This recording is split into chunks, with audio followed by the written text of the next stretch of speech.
Hello. It's the Security Weekly News, and it's episode 423. Yeah, it's Friday, the 18th of October. I'm Doug White. We've got for you today stealing Kubernetes, Passkeys, SolarWinds, Intel, North Korean Sextortion. Aaron Leyland is not going to appear, and more on this edition of the Security Weekly News. This is a Security Weekly production for security professionals by security professionals. Please visit securityweekly.com/subscribe to subscribe to all the shows on our network.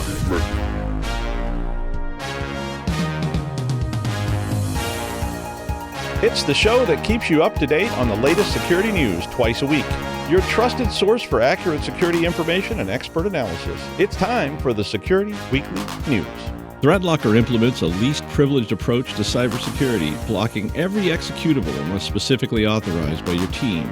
This methodology mitigates ransomware, supply chain attacks, zero-day exploits, and ensures 24/7, 365.25 protection for your organization. To learn more about how ThreatLocker can help prevent known and unknown threats in your digital environment, safeguard your data and operations from threat actors, and align your organization with respected compliance frameworks, visit securityweekly.com/threatlocker. All right, from the island of Elba, it's the Security Weekly News. I'm Doug White. Hit that like and subscribe button and leave a comment, or we'll be sending some Terminators back from the future to straighten you out. And I hate to tell you this, but they all sound just like Joe Pesci.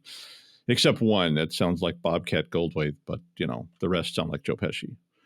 All right, Kubernetes. It's fun to say, and it's really handy if you're managing Dockers and such. But it also has a critical vulnerability. And if you have this vulnerability, it could allow, and you got to love this one, unauthorized SSH access to a virtual machine as root. Okay, that could be bad. This is stuff that was built with Kubernetes Image Builder. Now, Kubernetes Image Builder is used if you are creating virtual machine images for cluster APIs like Proxmox or Nutanix that run Kubernetes as a management environment. And that's pretty common. I mean, so you may be going, I don't ever heard of Kubernetes or whatever, but a lot of people use this to run these Docker environments. Now, those VMs that are created this way are used to set up nodes that then become Kubernetes clusters. So this could be whole bunches of different Dockers and things that become a Kubernetes cluster. Now, the vulnerability affects VM images that are built with Proxmox Image Builder version 0.1.37 or earlier. And the issue is that it has default credentials that get enabled when the image is being built. So they have to set up some credentials to it. I mean, this is an automated process. And then they build the image, and then they forget to just say that it doesn't disable it later. So what it means is that an attacker could just SSH into that image and use the default credentials and be root. So yay, yeah. Now, the solution recommended, of course, is to rebuild any affected VM images using a later version of Image Builder. If you can't rebuild, you can use a simple command, actually, usermod -l builder, which would actually disable that account.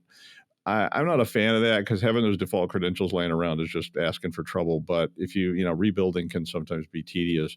But this same issue does exist in images that were built with Nutanix, OVA, QEMU, and other raw providers. So if you have any kind of Kubernetes environments that are like this, you may want to check them out and make sure you don't have default creds. Yeah, that would be bad. Amazon said they have seen a massive adoption of Passkeys since they rolled them out a year ago. And they said today that 175 million customers were now using the security feature. I'm sure you probably are, but just because we do have viewers that are not always familiar with everything, passkeys are a way to get away from passwords and basically create nice hashes and certificates that are used to share validation. Kind of like Kerberos. I know technically it's not the same, but just as a very basic level. And basically what happens is they use hybrid key security on local hardware using a security chip on the board, which allows for a sort of absolute validation, a la the way Kerberos was kind of, alluding to a long time ago. But basically, once you have that, it means credential stuffing, password spraying, all those kind of things don't really work, because even if they have your username and password, they don't have this security key and they can't get in. So it's a kind of multi-factor thing. So you don't have to worry about all this password nonsense. And they can't even phish you because you can give them the password, but they can't get in unless they have access to local hardware. Now, we have a story later about how they have access to local hardware, in which case you're screwed. But basically, this is a pretty nice thing. It means you get sort of an automated login. Typically, these passkeys use some kind of biometric. So it could be a PIN, which I don't recommend. It could be some kind of other actual biometric, like your eyeball, your face, your fingerprint, or whatever. And that creates essentially a multi-factor login that can't really be phished, and they can't really buy that on the dark web, although you probably can buy an eyeball or a thumb on the dark web. But, I don't know what kind of shape it would be in by the time it gets shipped to you from Nigeria or somewhere. Now, Amazon and others have been rapidly adopting this tech. Google, everybody's been going this way to get rid of stuff like the old Big Daddy with the password flag nag model that we've had around since the 1960s. And certainly all of us would like to see passwords bite the wax tadpole and be gone. Now, Amazon can use Face ID, Windows Hello, fingerprints, or any other biometrics, including PIN numbers and or other devices. So you can actually have a secondary device, like a phone that you link to your Amazon account via Bluetooth or whatever and do all this. FIDO has recently announced that they have a new spec, which is going to make passkeys portable across different platforms and password managers so that you can get around the issue of saying, well, I can only log into Amazon with this one computer. Amazon's pretty much already past that. So you can use passkeys on one device and, use multiple devices with the same account. Apparently, you can even share these things with friends and family, which starts to get into territory again. So, but it does work well with Amazon and Google, and it is probably a step towards something better than the old password. A SolarWinds flaw was added to the Cybersecurity and Infrastructure Agency, or CISA, and they added it to the Known Exploited Vulnerabilities Catalog, or KEV. So CISA added something to the KEV, is something you can say, like the phrase. It works great on a first date. You just meet somebody and you say, hey, did you hear CISA added something to the KEV? Try it and see what happens. I mean, if I went on a date and said something like that and I got pepper sprayed, it would be a match. Although it might mean something dirty. I don't know. I'm afraid of Urban Dictionary. I don't even want to open the thing anymore. But anyway, the flaws in the SolarWinds web help desk, and we've talked about this before, and it could allow a remote, this is another one of these fun ones, a remote and authenticated user access and allow them to access the internal network functionality without detection and then modify data. So that's probably how you should describe the absolute worst things imaginable. Like Loki has taken over the Death Star and teamed up with Palpatine. Well, that's almost as bad as a remote unauthenticated user accessing internal network functionality without detection and modifying the data. Yeah, kind of. I mean, another first date line, though, right? I mean, there's a whole bunch of stuff in that paragraph that you could use to screen applicants. Well, anyway, this SolarWinds issue was first disclosed back in August, and more tech specs were released in September. And so pretty much now it's out there. So when CISA adds something to the KEV, it means that federal agencies are required by executive order, because the Congress can't seem to do much of anything except focus on crazy conspiracies and such. But by executive order, they have to fix this flaw in short order. And in this case, by the 5th of November. Ooh, that's Guy Fawkes Day. Coincidence? I think not. So even if you're not subject to the KEV, it probably means you should do something about it, because, the KEV does mean it's being actively exploited. And this is Loki and the Death Star with Vader type of stuff. So, seriously. Mandiant reported that in an analysis of 138 actively exploited vulnerabilities in 2023, 70% of them were 0 days. Wow. I guess that model to just push it out there and let the users debug it's really getting rolling, right? I mean, how could that go wrong? We've been seeing that for a long, long time, right? I mean, it's always kind of been the case in some things like gaming and things, but, you used to sort of expect that the operating system was like the final, and we learned better than that, but a long, long time ago. But they also found that this was probably the more disturbing and problematic thing to me. They found that the time to exploit these flaws was now down to, wait for it, 5 days. Now, just for comparison purposes, in 2019 and 2018, 2019, this was, or 2019, 2020, this was 63 days. So that means that from the time a 0 day was found until it started being actively exploited was 63 days. In 2021, 2022, 32 days. So now it's 5 days. So what this means for you is that you better have a response team dedicated to 0 days. So when one pops up, you better have something, to do. I mean, and I'm thinking like lights and sirens kind of things, like Ghostbuster Mobile. Since if something's revealed, you've got about 5 days on average before someone comes calling. Now, for a lot of us, they wouldn't even have formed the first committee to assess the viability of committee formation in 5 days, much less been able to do any kind of response or analysis or anything else. So I guess my question from this for you is, what is your patch horizon? That's another first date line that'll probably get you pepper sprayed. Hey, what's your patch horizon? Got your patch horizon under 10? I don't date. I've been married for a long time, but yeah. But seriously, what is it? I mean, what is your patch horizon? Does it take you 165 days to get the first analysis out the door? Longer? I mean, I get it. We'd roll out a fix on the mainframe and then find out that the Weeble Feaster refurbling feeder stopped working. And it's like all hands on deck, and they start the clock. We had this clock you had to start. It was really terrifying because it was the amount of money that it was going to cost. Yeah, I mean, I get why patches are scary.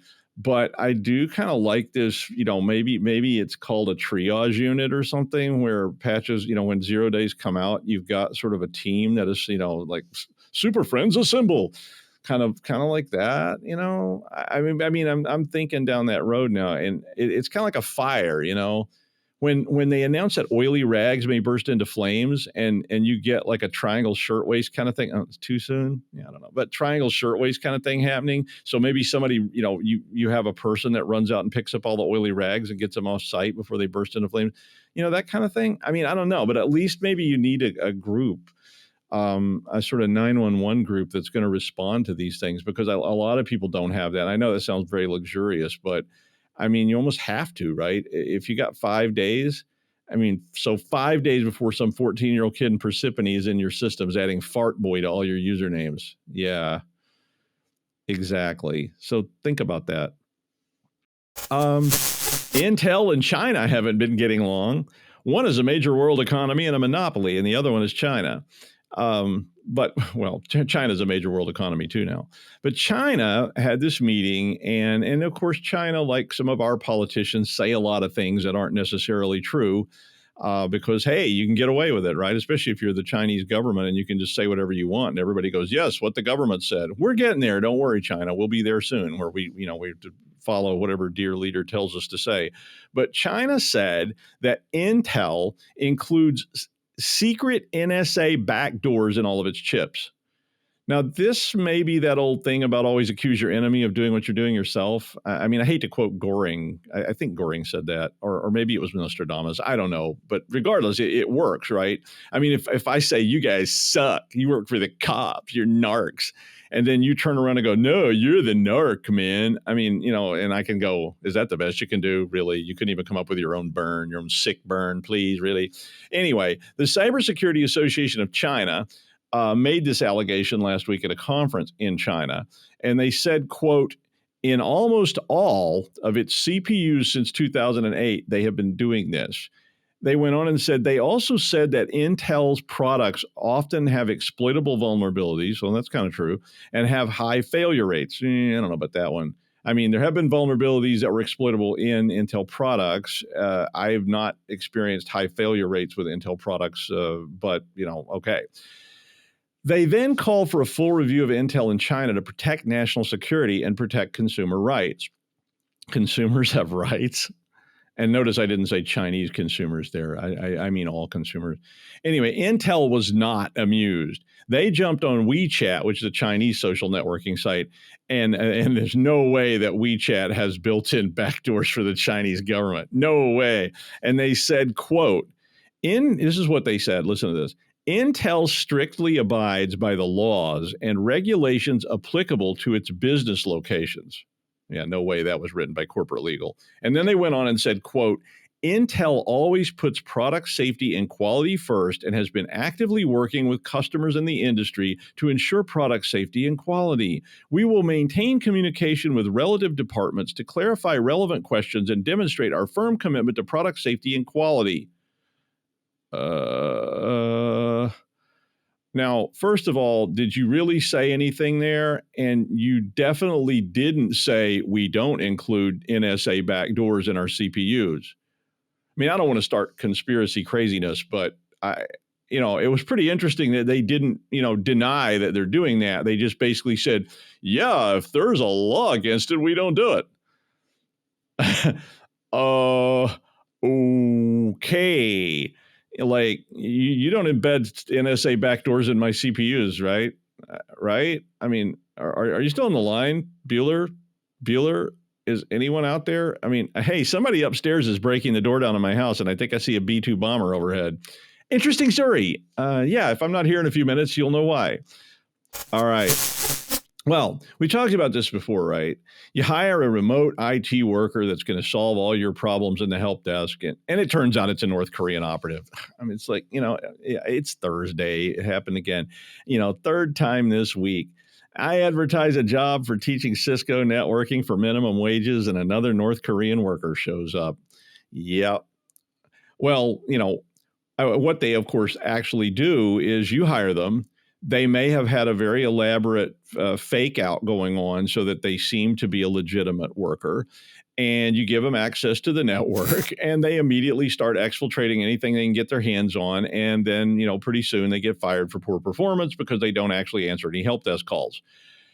And you go, okay, we got burned again. But that's not the real problem, because now apparently they've extended this into a better way to make money besides just getting a paycheck for answering the calls badly.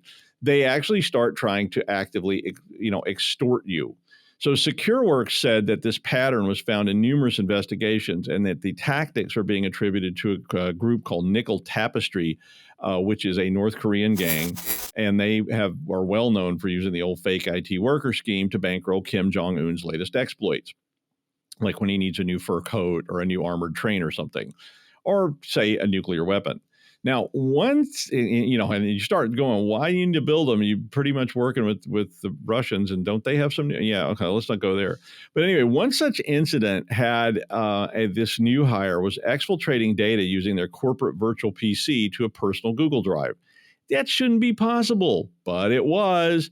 Now, in the past, I've had some calls about this, and they even had, willing and unwilling surrogates in the United States who were allowing relays, or maybe they didn't even know they were allowing relays, so that they would use somebody's computer at home as a jump host. And they even had some cases. We did one, I think it was last year, a couple of years ago. We had one where they were using an address in Nashville, Tennessee, to ship the corporate laptops to. And this person was just basically taking the packages they received and then shipping them on to North Korea, I guess. I don't know. Does UPS deliver in North Korea? Like, can you just go on FedEx and go, yeah, I need to send this to North Korea? And then they just like, okay, thanks, buddy. It'll be there in 2 days. But anyway, the lesson here, I think, is you're really going to have to be careful about who you hire, especially remotely. You should be careful about who you hire in person, too. You got to vet all those people. You need to not just make a call to some rando number and say, hey, do you know Bill? And they're like, oh, yes, I do. He's a great guy. You're really going to have to check these out. And, even if they're just contractors, and you're probably going to want to limit what they can do and maybe monitor them, more for a while, so that you can be sure that Ken from Nashville is maybe not actually in Pyongyang. Yeah. Interesting story. Speaking of scams, this article is one of those you can share, but it's about something called sextortion, which is a big deal. Now, my experience is that teens, and I was a teen once, teens are going to be teens, and no amount of telling teens that they shouldn't take nude photos and videos, and they shouldn't huff paint them or thinner or mix Quaaludes with moonshine before 4 p.m. is going to change anything. I mean, I remember some 60-year-old sheriff who was about my age telling a high school auditorium about the evils of marijuana, or reefer as the hopheads call it. It's going to lead you to hard drugs, son, and you're going to be smoked up, and you're going to be addicted to the heroin and slutty behavior and the lack of respect for the law. And I mean, people were like openly laughing, right? I mean, because it's really tough to talk to teenagers about pretty much anything. But when you try to talk to teens about scams, one thing that the teenage brain does for you is convince you that you're invincible and you would never fall for such nonsense, but they do in droves. Now, Instagram's been trying to warn, I'm putting that in air quotes, teens about nude photo sharing, to try to get them to think twice before they send a nude or semi-nude photo to someone. Because it's really not about the nude photos anymore. It used to be about the nude photos, and I'm sure there's still some about it, but it's really more about then extorting the teens to send them more nude photos. So the ones I have dealt with, we dealt with one where the person was basically get a photo or photos and then force you to send more photos and start, acting out this person's fantasies, or they were going to send the other nude photos to everyone you knew. They were going to take your contact list and basically text the nude photos you made, or you could send them more nude photos. But it doesn't stop there. It also then turns into money because, if you have enough money, I guess you can buy all the nude photos you want. But they start going back to these people and saying, well, now you sent me a nude photo. I want big cash, or I'm going to send this to your parents and, your school and everything else. Now, Meta also rolled out a thing called the Teen account, which I'm sure that'll be popular. But Meta said they've already taken down 63,000 accounts that are associated with sextortion, including thousands in Nigeria. The FBI issued a warning that young men ages 14 to 17 are increasingly being targeted, because imagine that. Young guys sending nude photos to somebody who requested them. I can't imagine anyone ever doing that. But I've seen lots of cases like this. And then they turn around and they start extorting you. They start asking for money. They start asking you to do things. It's very, very problematic. It turns into an episode of Black Mirror very, very quickly. Now, I have no idea how to talk to teenagers. I didn't know how to talk to teenagers when I was one, unless they wanted to talk about Fortran code or music. I was pretty much out.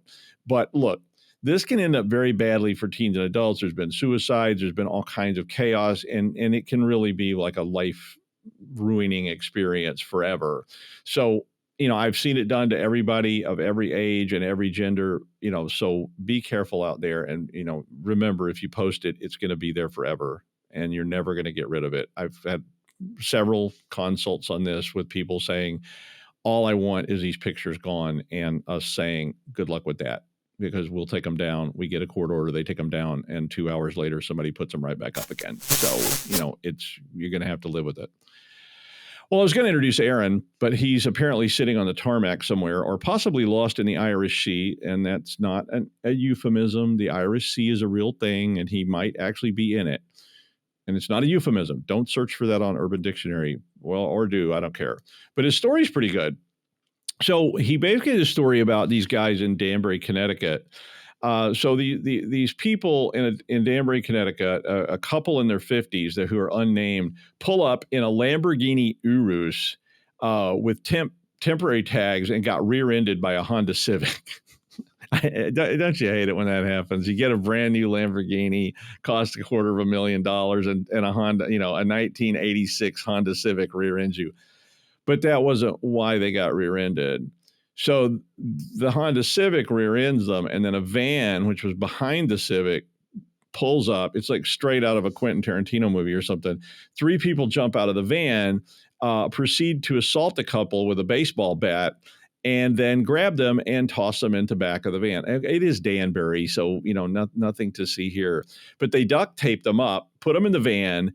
By now, of course, somebody has contacted the police, apparently, and the police start chasing the van, and they find the van a few blocks away from the scene with the couple still inside, but it had been abandoned. Well, what? Okay. Well, I mean, stuff like that happens all the time. But apparently, a cyber gang, which included the couple's son, who was 19 years old, ran a phone-based social engineering attack and stole $243 million in crypto from a victim in Washington, D.C. Oh my, I'm in the wrong business. Oh my God, social engineering, and they got $243 million in crypto. I'm like, why am I, I wish I was evilish. I don't know. Anyway, after all this, their son got sort of doxxed on Discord and some account information was disclosed. And of course, obviously, if you have 243 million in crypto stolen, you might have other money and resources to put on this. But all this ended up led to disclosure of the plot to steal and launder the money, and all these other people got involved. And of course, now it's like these people chasing those people, and it got really complicated really fast. But the plot was, of course, to steal a whole bunch of money and launder it. Now, after the heist, a whole cluster of crypto addresses that were tied to various perpetrators started buying luxury cars, and two of these crypto addresses were tied to two of the main perpetrators. They were buying luxury cars, watches, jewelry, designer clothes, all kinds of stuff. And the article said it wasn't clear how the parents got hold of a $230,000 Lamborghini, but according to the data, their son had bought around 10 luxury vehicles, rented some posh lodgings, and was flying friends around on private jets, and dropped $250,000 to $500,000 a night in Miami and Los Angeles. I would like to know how you spend $500,000 in a night. I have no doubt you can. Believe me, I have no doubt at all that you can easily spend that kind of money. But I just like to see it, right? I don't even have to be there. I just if some of you are like this wealthy and you drop $500K a night, invite me along sometime. I probably won't survive it, but I'd just like to watch, just to see what's going on. I mean, that sounds like a party. But anyway, the FBI get involved. So now they're arresting the kidnappers. They're after the other people that actually pulled off the heist, and your Lamborghini's been rear-ended by a Civic. Well, so I'm gonna turn this criminal behavior, which fortunately is being prosecuted, into a moral. And the moral of the story is, one, if you're going to steal a lot of money, well, maybe keep it under wraps for a while, like say 10 years or so, just live simple. Like, you get a little nice 2-room apartment, in Staten Island, and you live there, and, tell people you work at a bakery or something, and you can spend a little bit of the money, but you probably shouldn't run out, and go from like, yeah, I guess what? I took my 1968 Ford Fairlane and left it by the side of the road and bought a $250,000 car, and I'm running around town in it, because people seem to notice that a lot. But regardless, the attack that was done basically involved pretending to be Google support. So they called this person. I don't know how they knew who the person was. It didn't really say, but they pretended to be Google support with a spoofed number. And then they also had spoofed calls from account support at Gemini Crypto, claiming that the account with all the money in it was being hacked. I mean, I was literally using that social engineering in 1986. I literally called people with that, your account, the hackers using your credentials.